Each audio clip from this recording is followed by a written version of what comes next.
Okay, so lesson 3, connecting f prime and f double prime with the graph of f.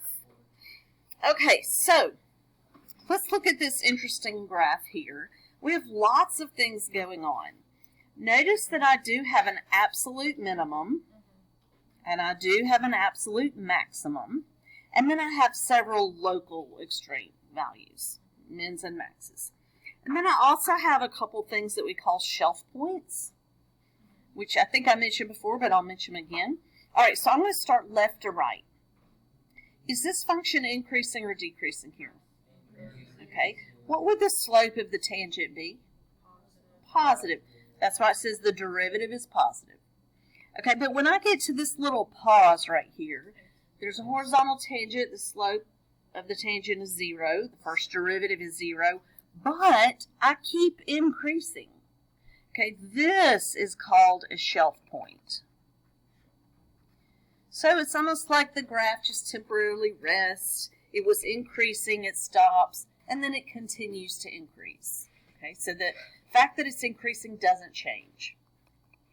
Then I come up here, still positive slopes. I come up here to where I have a tangent slope of 0, and then notice it switches, and now I have tangents that are negative.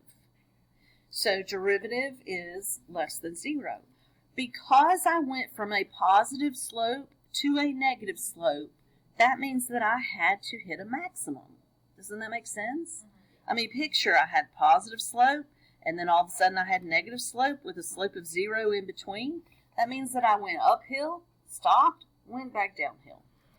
Okay, then I bottom out here, slope of 0, but then the slope changes to positive. So if I change from negative slope to positive slope with a slope of 0 in the middle, then I hit a minimum. Okay, up here, I don't hit a slope of 0, but I hit a slope that is undefined because of that cusp. So same thing occurs with slope of 0. If this is positive slope, increasing function, and then negative slope, decreasing function, that was a maximum that I passed through. Another shelf point, because I was decreasing, slope of 0, but continued to decrease. So it didn't hit a minimum or a maximum there, because it was negative derivative, continued to be negative derivative. Okay? All right, so we're going to talk about testing for local maxes and mins. So at a critical point C, if the derivative changes signs from positive to negative at C, then f has a local max. Okay, think about this. My first derivative went from positive, which means the function was increasing, to negative, which means the function is decreasing. Can't you picture that that had to be a maximum? Okay. At a critical point C, if the derivative changes signs from negative to positive at C, then f has a local minimum. And again, that makes sense if you think the first derivative is negative. That means my function is decreasing. Then it changes to positive. That means I'm increasing. So somewhere I hit a minimum value. At critical point C, if the derivative does not change signs, then you have no local extreme. So that happened at the shelf points. It was positive, it stayed positive. Over here, the slope was negative, it stayed negative. Those, even though we had derivatives of 0, those were not mins or maxes. Okay, at an endpoint, A or B, examine the sign of the derivative immediately to the left or right to determine whether the endpoint is a min or max. So it's just saying if you were at an endpoint here, then we're going to look immediately to the side. If this is decreasing, then that was a max. If I start to increase, then that had to be a min. Okay, and similarly down there. All right, to the next page. For each of the following functions, use the first derivative test to find the local extreme values. Identify any absolute extremity. Notice that my domain is all real numbers. Okay? So it's not some closed interval here. All right, so just looking at this graph, it's already graphed for you. Let's talk about the first derivative. What kind of slopes would I have here? Positive. I would have a slope of 0. All of this would be negative. Slope of 0. All this would be positive. Okay, so notice that I've changed from positive to negative at that point. So that had to be a max. I changed from negative to positive here, so that had to be a min. Okay, I'm going to show you something that we're going to use for these problems, and it's called a sign chart. Okay, so what I'm going to do, and this is handy when you don't have a calculator or don't know what the graph looks like. I'm going to take the derivative. 3x squared minus 12. And I want to know where that derivative is 0 or undefined. Is this ever going to be undefined? No, I can plug anything in the world I want in there for x. Okay, but it will definitely be equal to 0. Okay,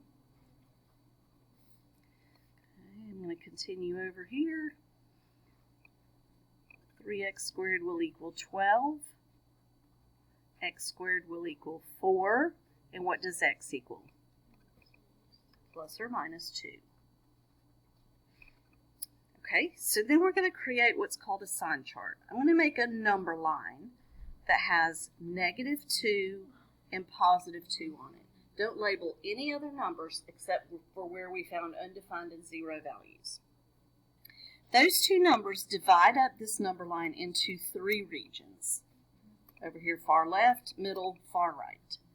Okay, so I'm going to test a point from each region. So what's a number to the left of negative 2? Negative 3.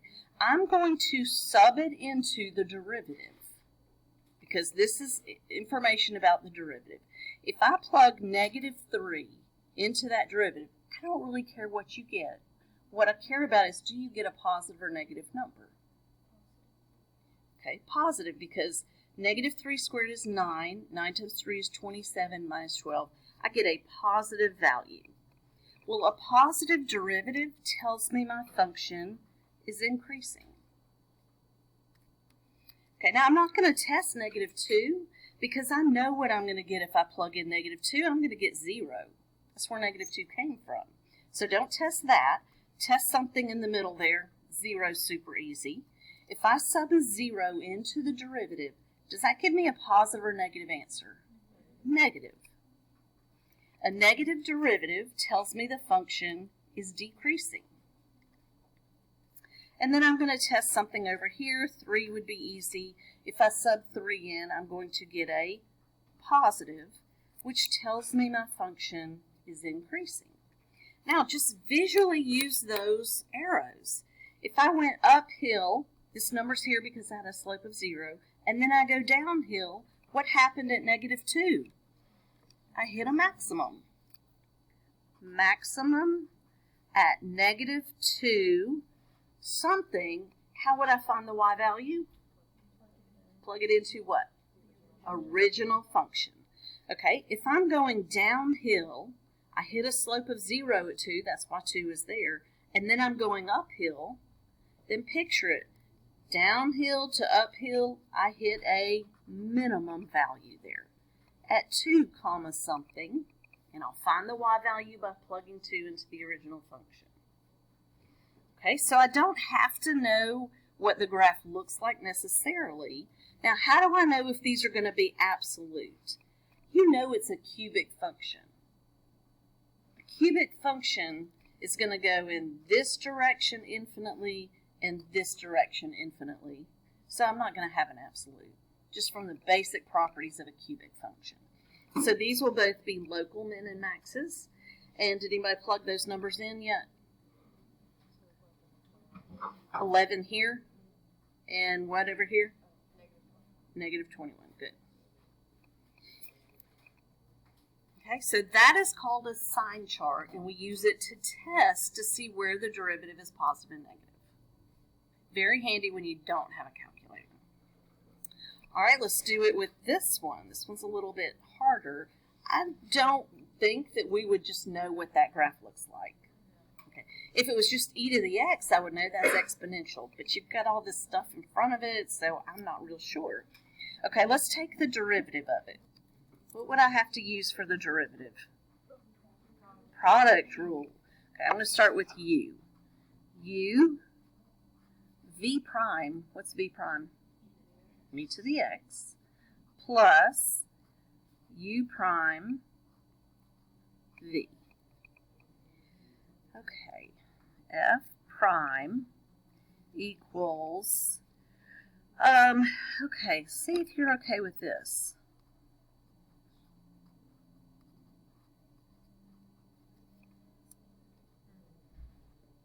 See what I did there?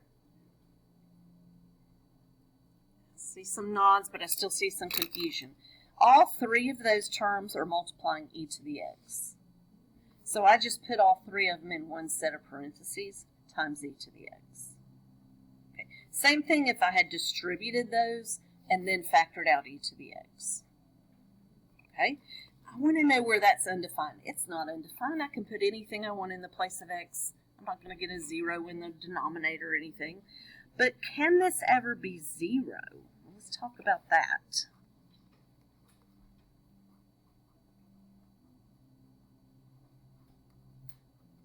Okay, if that's going to be 0, those are two things being multiplied, right? The thing in parentheses and then the e to the x.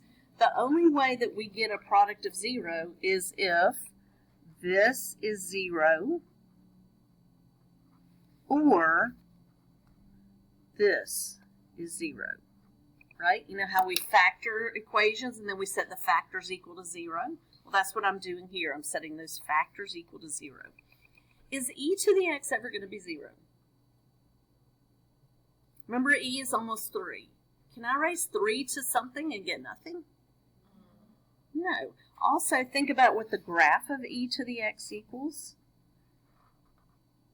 You know how it's never 0? It's never on the x-axis. So that's not going to happen. We don't have to worry about that. Not concerning us. Okay, but maybe this happens. How would I know? Let's try to factor it. Okay, what are my factors of 3?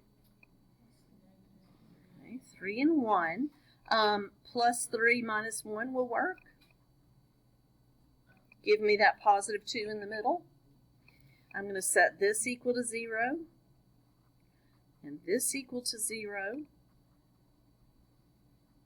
and get those two answers. Okay, would you have known to do that on your own? Probably not. I'd be super impressed if you did, but can you follow what I did? Okay. So on my sign chart, I only have two places where the derivative is 0, -3 and +1. Well, -3 would be to the left of +1. Okay, so I'm going to pick a number over here. I'm going to pick -4. All right, now this gets a little tricky. I want to plug it in here. Okay, we can use our calculator, but what is e to anything? Something positive, isn't it? So this is always positive.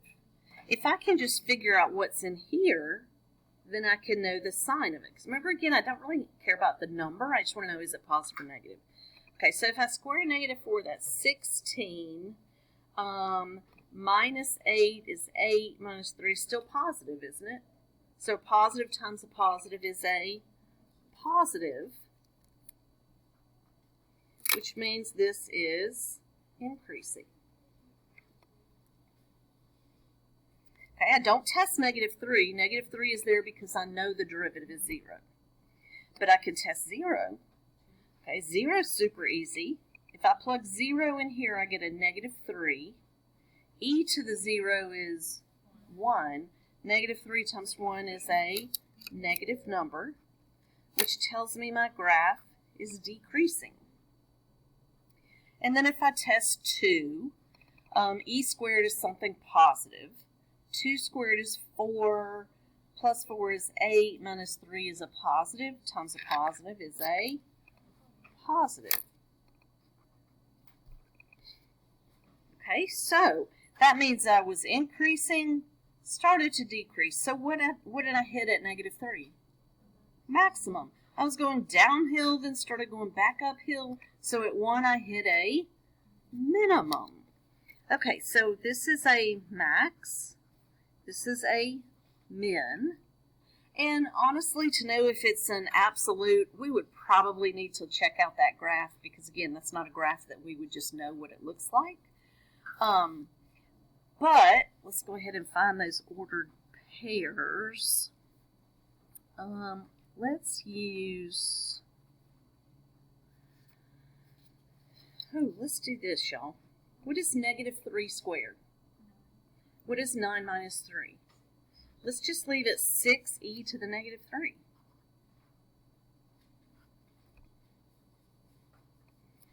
Okay, my minimum, the x is 1.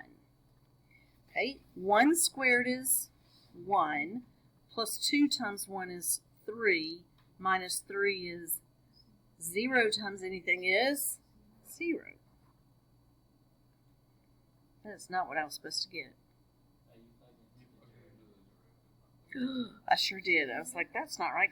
I knew because the graph didn't go through the 0.10. All right, let's go back up here again. 1 squared is 1, minus 3 is negative 2, e to the 1. Let's delete that. Thank you. Negative 2, e to the 1. And then look at the graph. Like what we found on the sign chart does exactly match it. We were increasing a little bit, then we decreased, and then we increased again. Okay? All right, concavity. A function such as x squared is concave up. Okay, when you have a concave up function, it is cupped upward. Okay? A function such as negative x squared is concave down, so it is cupped downward.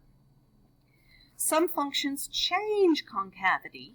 The points where the concavity changes are called points of inflection. Okay, so looking at this little scribble of a graph here, if I'm traveling along, that's cupped downward, isn't it? But then over here it's cupped upward. Where does it change? About halfway between them. Okay, so if I say that it changes at the max, then right there, see how that's still cupped downward? So we just generally, it's halfway between the max and the min, and you can literally cover it up. Yep, that's downward. Yep, that's upward. Okay? So this would be my point of inflection. I'm going to just abbreviate that with POI. Okay, so it's where the concavity changes. Alrighty, so definition of concavity. The graph of a differentiable function y equals f of x is concave up on an open interval if the first derivative is increasing. Concave down if the first derivative is decreasing. Okay, so that means that the slope itself is getting bigger or the slope itself is getting smaller. Okay, but here's an easier way. If a function y equals f of x has a second derivative, then we can conclude that y prime increases if y double prime is positive and y prime decreases if y double prime is negative. Okay, so here's the short and easy part of it. If we want to test for concavity, then we are going to look at the second derivative. If the second derivative is positive, then our function is concave up, which is like that. If our second derivative is less than 0, which means negative, then our graph is concave down.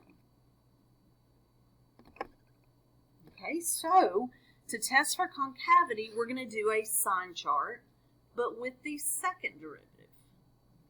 Okay? All right, so next one, we're going to use the concavity test to determine the concavity of each function on what intervals. Okay, x squared, we'll start with a super easy one. First derivative is 2x.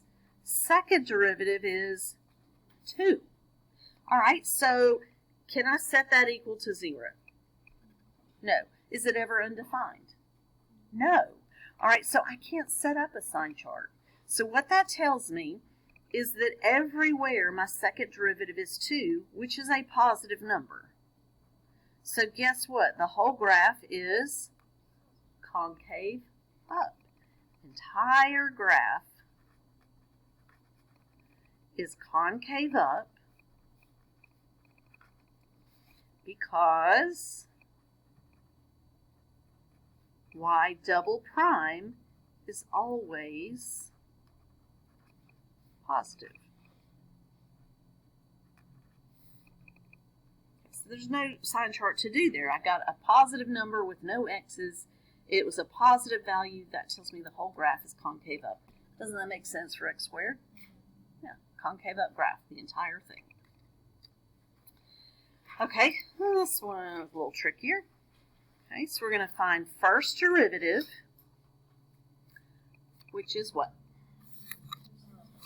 Just cosine. What is the second derivative? Negative sine. Okay, so I want to know where this is 0. Sine is never undefined. Tangent, cotangent, those are, but not sine. Okay, so let's think of our unit circle. Have those 4 points that have zeros in them. Nothing else on the unit circle has a 0 in it, right? Okay, sine is the x or the y value. The y value. Where is my y value 0? Okay, so here at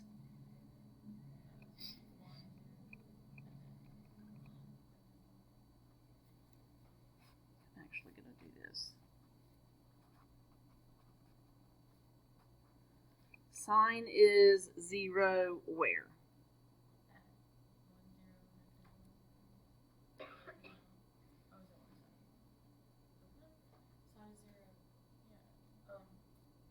Not on the x-axis.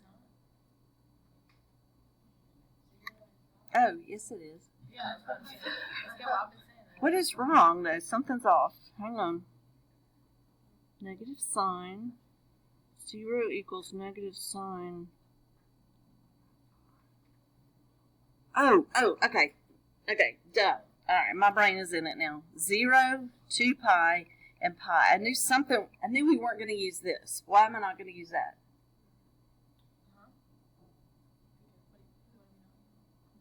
Look at the domain.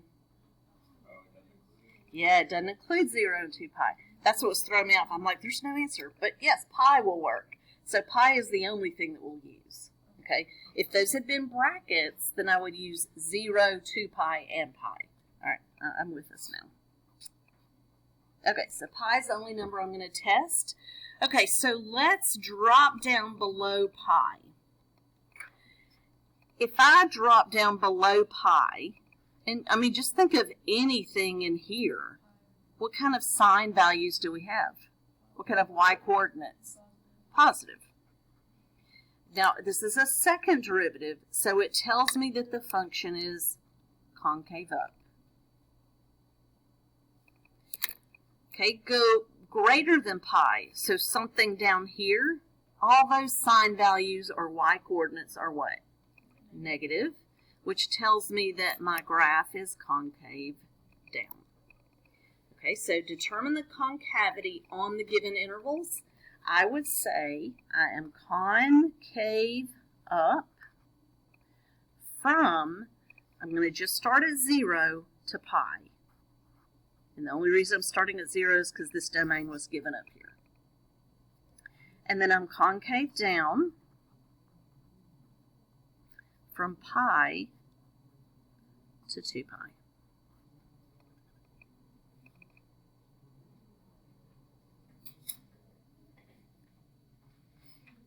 Okay. All right, so first derivative we use for increase, decrease. Second derivative we use for concavity. And we don't use third for anything. All right, point of inflection is where the graph of a function has a tangent line and where the concavity changes is a point of inflection. So in order to have a point of inflection, the concavity has to change signs. Have to go from up to down or down to up. Okay, the graph of the derivative of a function f on the interval -4 to 4 is shown in this figure.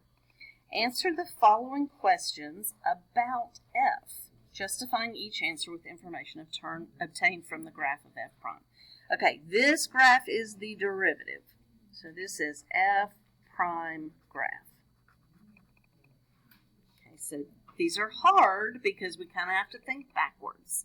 If I want to know where the function is increasing, how would I use this graph to find that? Where the graph is above the x-axis. Because where my derivative, remember these are derivative values, where my derivatives are positive, that means that my original function is increasing. Okay? He's showing you to stand up. Okay. All right, so I would say, remember this was a closed interval, so we're not going to use negative infinity. I would say from -4 up to what point? Not 1. -2 parentheses.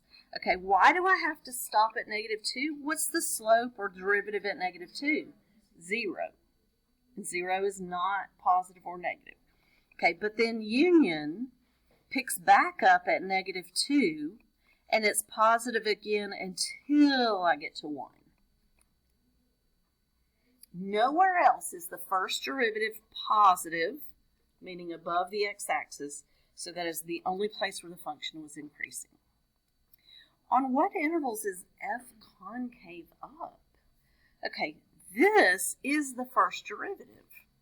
I need information on the second derivative. How do I do that?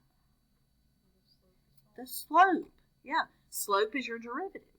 Okay, so looking at this graph, where is the slope positive? -2 to where? 0. Anywhere else? 3 to 4. So my slope is positive there, and my slope is positive there. So that means the derivative of the first derivative is positive, which means the second derivative is positive, indicating concave up. Okay, so I'm going to put a little note. Where slope of f prime is positive. And that would be from -2 to 0, then again from 3 to 4.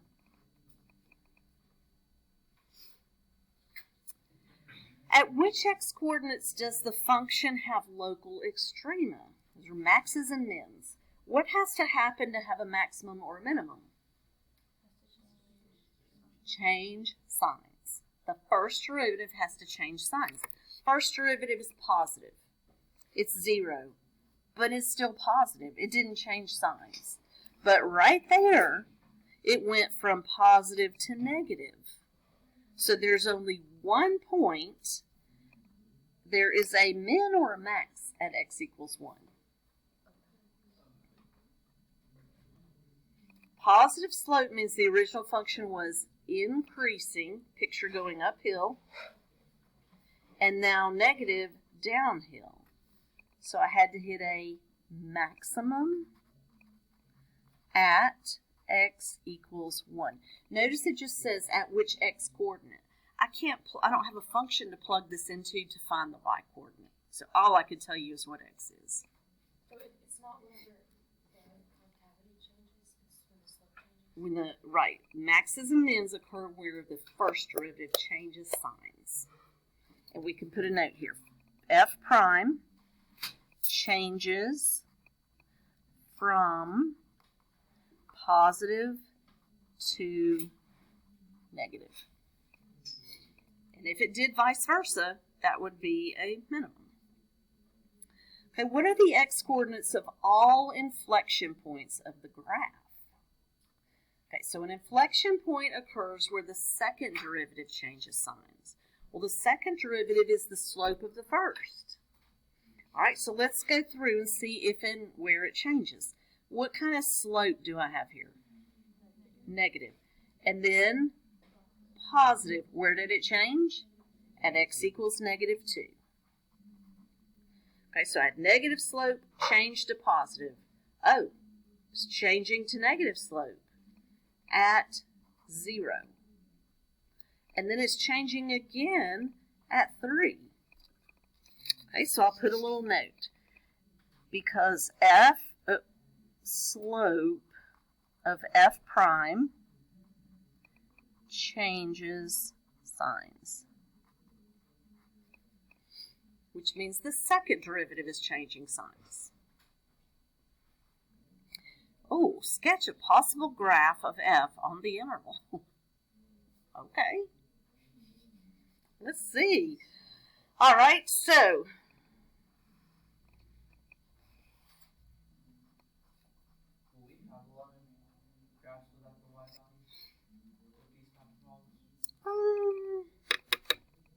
occasionally, I'd say most often they do give you some Y's. But in this case, they're kind of irrelevant.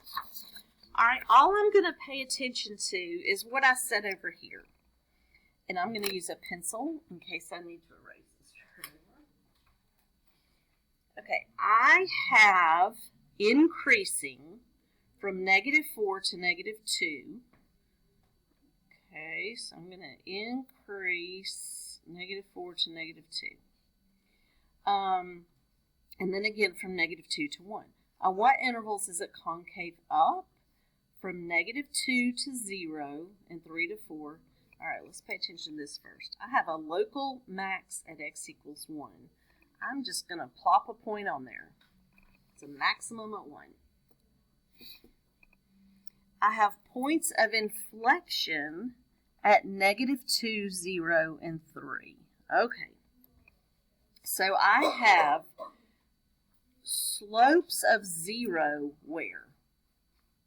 Where are my slopes 0? Negative 2, 1, and 4. Okay, so at negative 2, I have a slope of 0. But look what happened. I had a positive slope, and it stayed positive. So what happens at negative 2? Shelf point. I increased, I need to start a little bit lower here. I increased, I hit a shelf point, but then I kept increasing up to this point here. Okay, then I had decreasing the rest of the way. Oops, let me see if I can just do like this. All right, let's see if I need to change anything.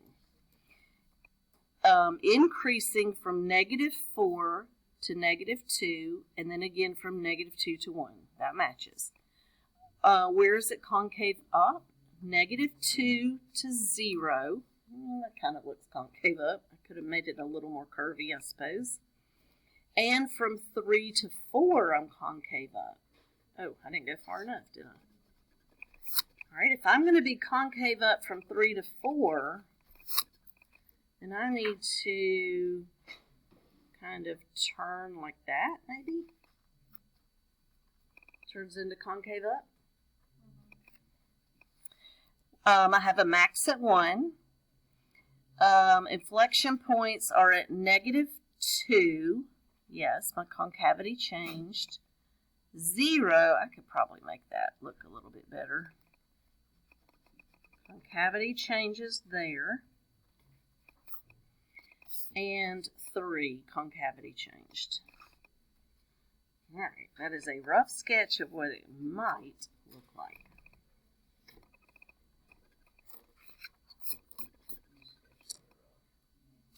It is rough. All righty, let's see. Can we make it? Can we make it? Oh, I think we can. Okay, be careful not to assume that a point of inflection occurs at any value where the second derivative is 0. Two situations can be misleading. Second derivative can be 0, non-inflection point.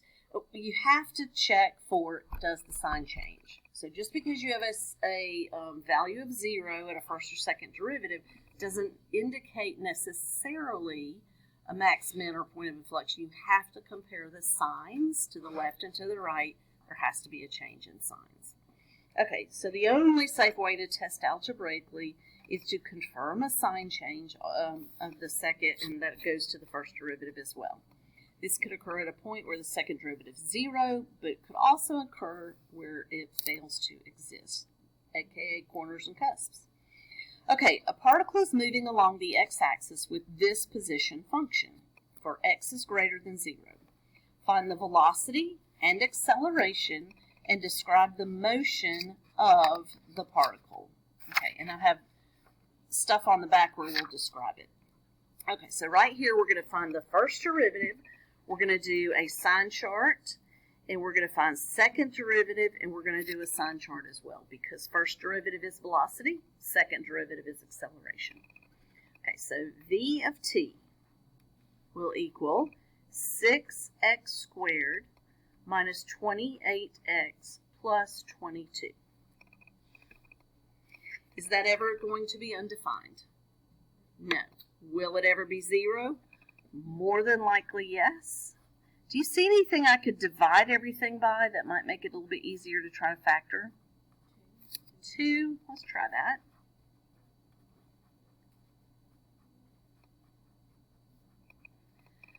Okay, that should be fairly easy to factor because I only have one option for factors of 3 and 11.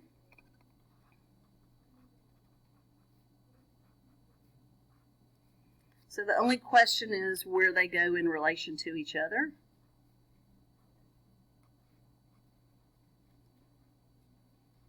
Check your factors when you get them. We're good? All right, so if I set that equal to 0, what will x equal? 11 over 3. And 1. Okay, so we're going to make a sign chart. 1 is smaller. 11 over 3 is bigger. How much is 11 over 3 as a mixed number? 3 and 2/3, right? So if I need to test a number over here, maybe 4 would be a good one to choose. All right, let's just start with that. Let's test 4. Okay, I am plugging into the derivative. All I care about is, do I get a positive or negative? Y'all tell me when you decide.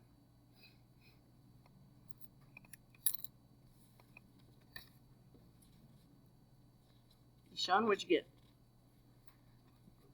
Anybody? Positive? Yes. Telling me that this graph is increasing. Okay, what about something in between here? 2, okay. Plug 2 into your derivative. Tell me if you get a positive or a negative.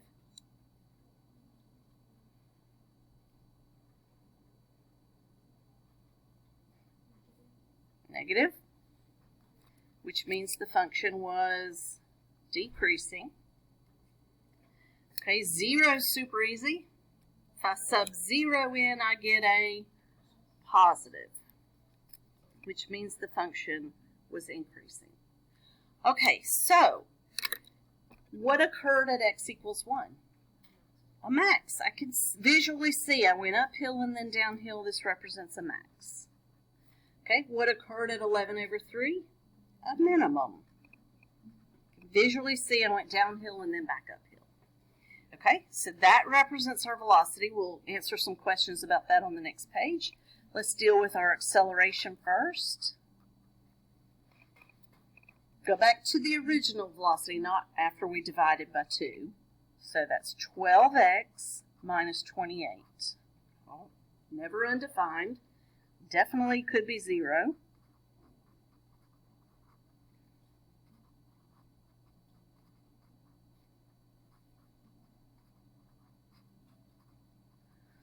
What's that? 14 over 6, 7 over 3.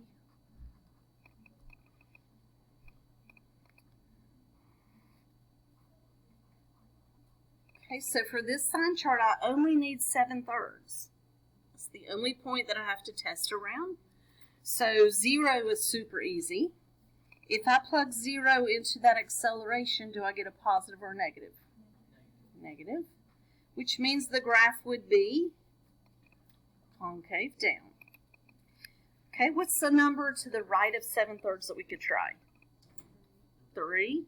If I plug 3 in, I get a positive, which tells me the graph would be concave up.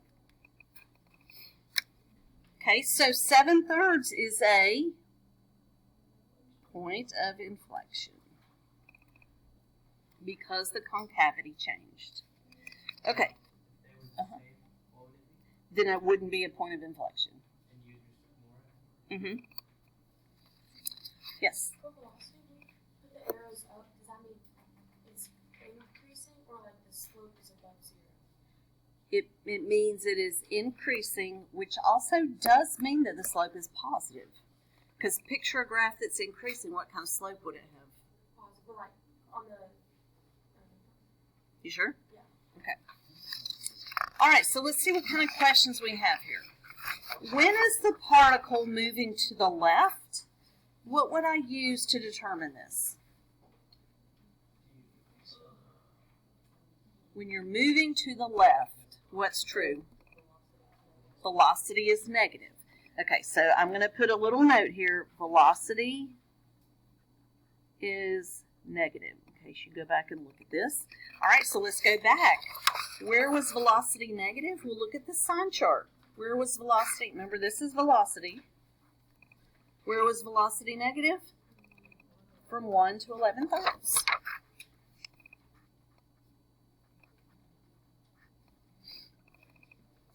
Okay, the particle is moving to the right when? What am I looking for? Where is velocity positive? Moving to the right or in a positive direction, first derivative is positive. So where did that happen? Now, yeah, notice this domain is greater than or equal to 0. So we're going to start at 0 to 1, union to infinity, because it doesn't really have a stopping place. So 0 to 1, union 11/3 to infinity.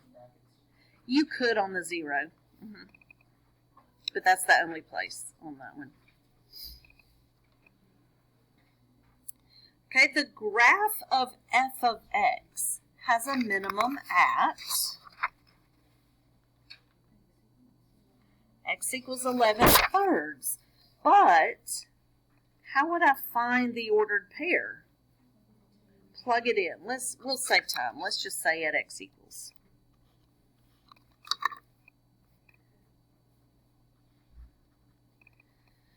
Okay, graph of x has a maximum at x equals 1. The graph is concave up on the interval.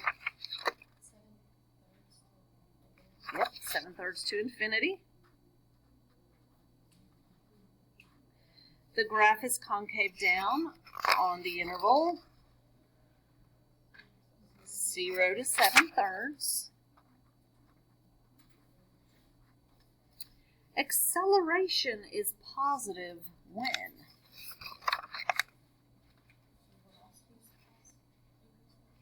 Remember, this was velocity, our first derivative. Acceleration is your second.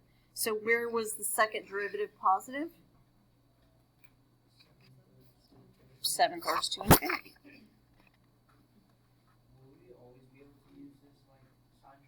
Yeah. Acceleration is negative when 0 to 7/3. Because it's both second derivative. The graph of x has a point of inflection at x equals 7/3.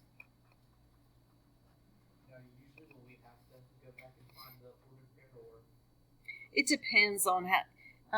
If it says at what value of x or at what point, the direction should be clear. Yeah, it's on the free response. It's very, very detailed of what you can give credit for and what you can't. Extremely detailed. I'll show y'all a sheet one day that we used for scoring. It's like if they had this word okay. If they didn't have this word, then they get no points. I mean, it's very, very specific. Second derivative test for local extrema. We've already talked about that. Really, we're going to ignore that part. Okay, use the second derivative test to find local extrema. So basically what this is saying is you can look at the concavity to determine the max or min. But what else can we use to find local extrema? The first derivative, right? So I'm just going to use first derivative on this one and a sign chart because that will tell us the same thing without finding the second derivative. So I'm going to skip the concavity and just use the first derivative. Well, I'm not skipping it. I'm not doing more work than I need to. I'm just going to use the first derivative instead of the second. To me, for local extreme max and min, first derivative is always the best thing to use.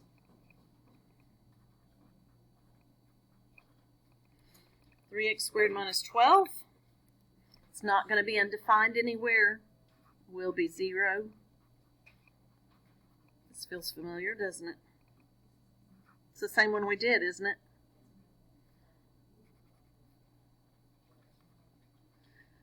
All right, I guess I'll show you what they're talking about second derivative. No, let's just skip it. That's pointless. Skip that one. We already did it. Using first derivative. We're good. All right, example 6. Here's a derivative. Notice that's not f of x, it's the derivative. I want to find the extrema. I want to find the intervals where it's increasing, decreasing. I want to find concavity. And then I'm going to try to sketch a graph of the original function. Okay, if I want to find extrema and I'm given the first derivative, what do? Set it equal to 0. Okay, so I don't need to take the derivative. This is the derivative, the first one. Okay, so if I set this equal to 0, what would you do next? 4x squared, yes. And that would leave x minus 3. Okay, then I'm going to set each of those factors equal to 0. And get x equals and 3. 0 and 3. Okay, let's set up a sign chart. 0 is smaller than 3. Okay, so I'm going to take -1, and I'm going to sub it into this derivative. Do I get a positive or a negative? Looks like it's going to be negative, which tells me what about the graph? Decreasing, because remember this is our first derivative sign chart. Okay, what about 1? If I sub 1 in, do I get a positive or a negative? Negative. That means what? Okay, yeah, it's still decreasing, which means x equals 0 is a shelf point, because I did not change signs. It was decreasing, continued to decrease. So this is a shelf point.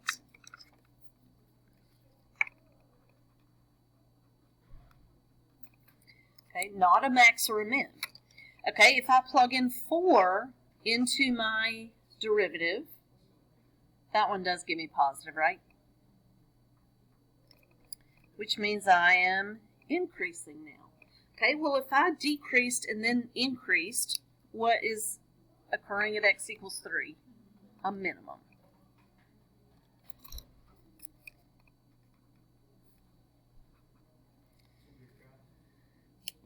All right, so identify where the extrema occur. What would my answer to be? Notice it says where they occur. So it's just looking for x. At x equals what? X equals 3, there is a minimum.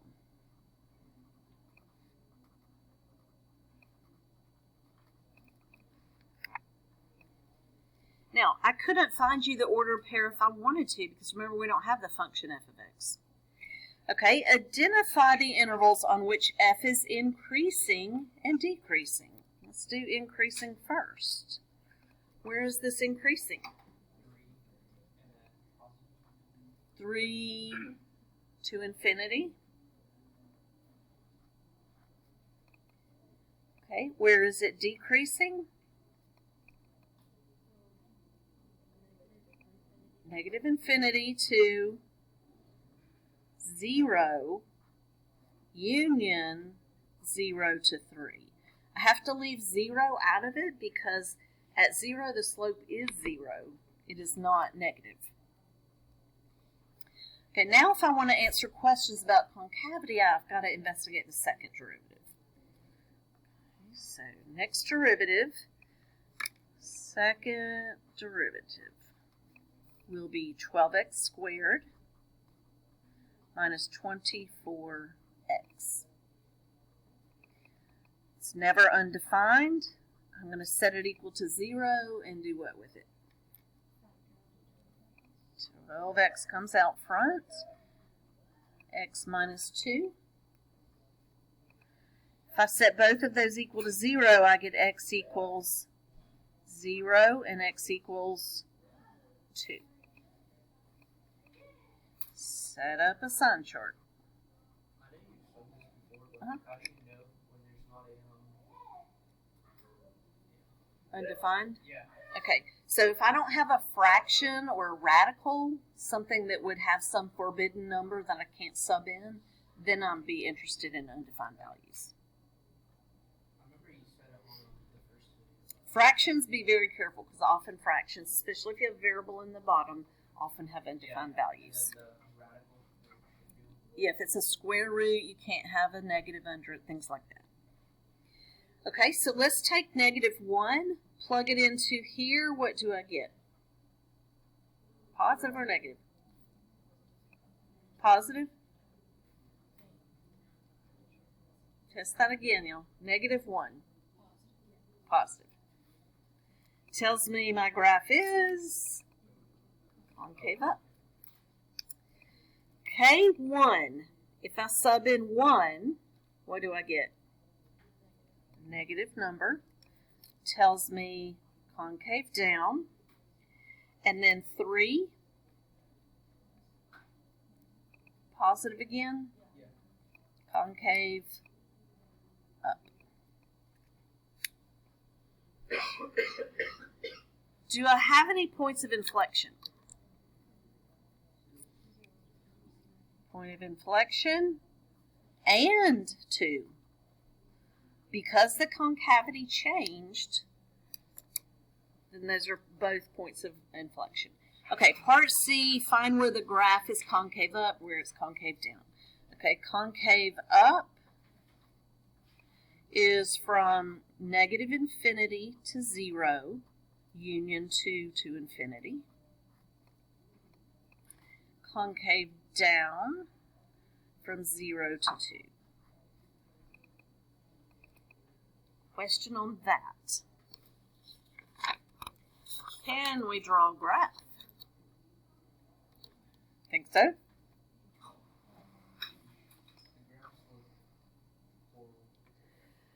Okay, so I have a shelf point at 0 and a minimum at 3. I have 2 points of inflection. All right, let's see. Minimum at x equals 3. Let's just go ahead and mark something that looks like a minimum.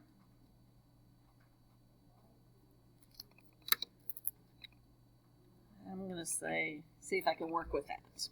Okay. All right. From negative infinity to 0, I have decreasing function. But it's concave up. If something is decreasing and concave up, what does it look like? Okay, it would look like that, right? Decreasing, but concave up.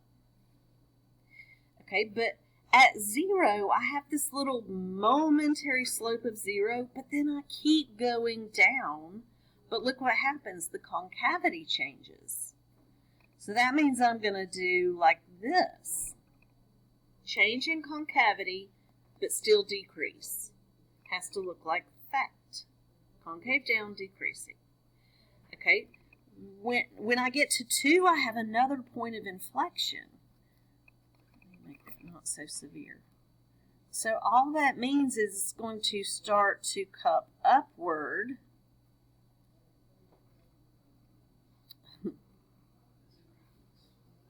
Like that.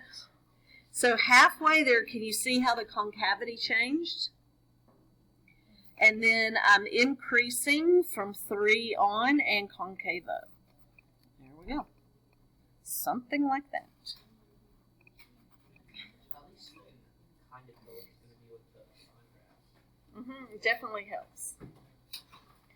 All right, one more. We can do it. Okay, so I like these problems because they've kind of done the work for us. Okay, finding the function from f prime and f double prime. A function is continuous on the domain from -2 to 4. Here's a point, -2, 5. Here's a point, 4, 1. And the derivative and second derivative have these qualities.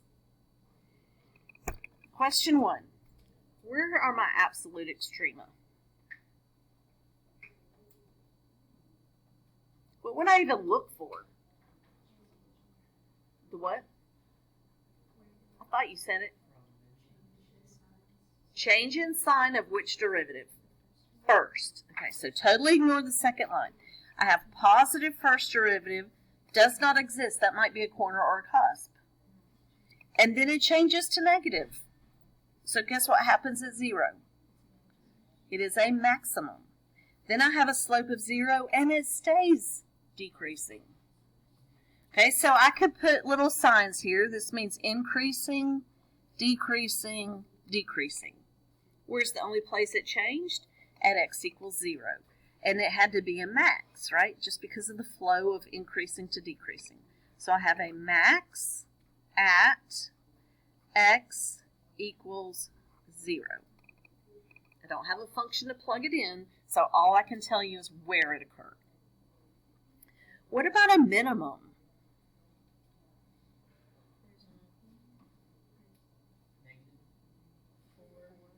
Look, it's giving us the endpoints.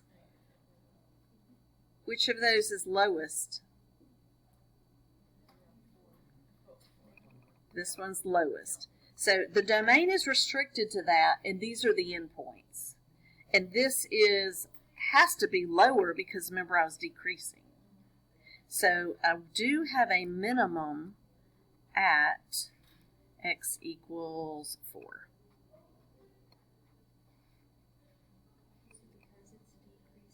Because it was decreasing, I know it had to be lower than this point. And so, and then the domain stops there, so that must be the lowest point. Find where all points of inflection occurred. Now I'm going to look at the second derivative and realize that this means concave up, this means concave up, that means concave down. Did it ever change? Yes. At where? At x equals 2.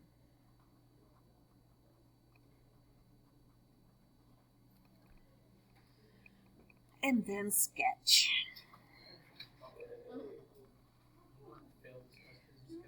Okay, but you know what? I like this one a little bit better because they give us 2 order pairs. So we have a starting and stopping point.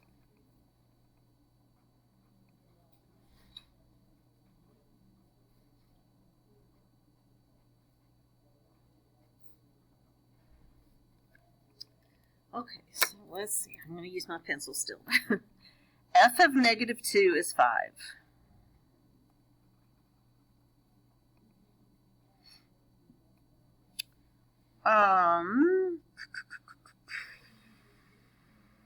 What else? Oh, 4, 1.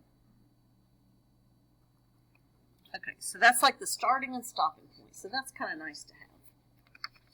All right, so once I move to the right, I am increasing and concave up. What does increasing and concave up? Oh, my graph. I need to move it because I can't go up, can I? Oh, well, I'll just use another color. Okay, we'll make it work. Increase and concave up looks like what? Yes, like this, right? Okay. Increase concave up until I get to 0. At 0, I don't have a first or second derivative. What's that going to tell you? Yeah, there's a point, a sharp point there. Corner or a cusp. Now, which will it be? Look, I didn't change concavity, but now I'm decreasing. So what does decrease concave up look like? It's got to do this, right? So that tells me it's going to be a cusp. That's why it doesn't have a derivative. Okay, so now I'm decreasing concave up until I get to 2. Then I do hit a slope of 0, and then I'm decreasing concave down. Decrease concave down into that point.